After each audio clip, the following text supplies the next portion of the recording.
I would talk about signs and symptoms that you can look for in your child's behavior. But like I said before, keep supporting your child. That's what he needs the most, or she. But you also have to learn how to take care of yourself.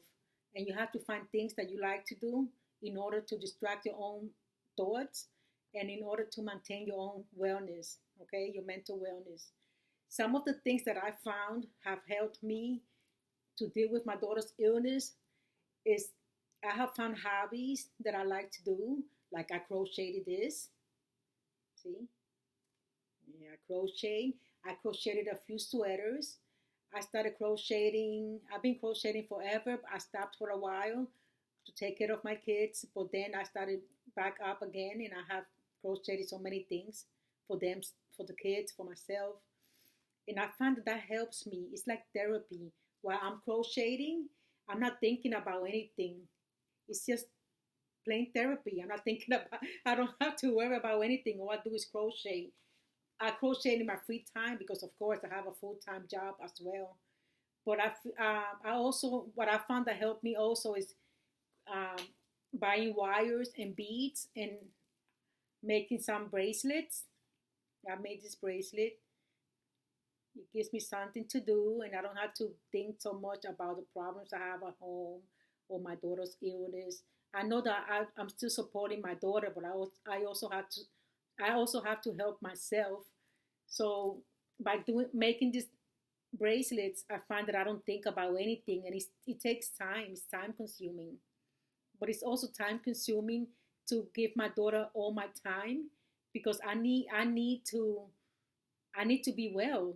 It's like I have to use the airplane mode where I have to take care of myself and be good in order to take care of her and make her good.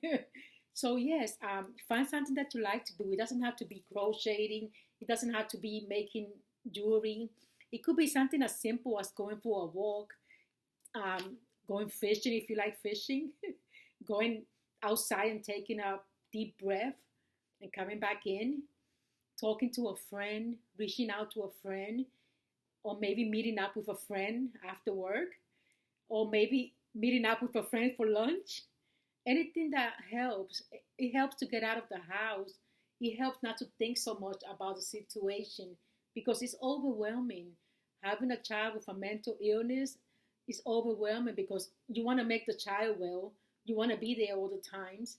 But at the same time, you have to think about you. Okay? So I recommend finding something that you like to do and just stick with that for a while. And at the same time, you're not thinking so much about the situation. Also, I want to talk about some signs and symptoms that you can look for in your child's behavior. Sometimes we might think that the child is hyper, that the teen is just in the room, and that she likes being in the room or he likes being in the room all day. But that's a sign of depression, you know. And what I do when my daughter's feeling like that, I go and I knock on her door and I ask her if she wants to do something.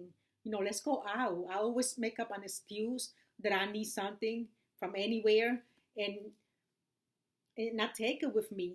And in the way, you know, on the car ride and looking at all the stuff and touching things, she forgets about her own moods and I see the change in her. I see her getting happier, not thinking about her depression, and also just giving her something to do. It doesn't matter what it is, you know, chores. It doesn't matter what it is. But the thing is to get her out of the room and out of the house when you can. Um, I I always, like I said, I'm always around my daughter. You know, I give her space. I respect her diagnosis.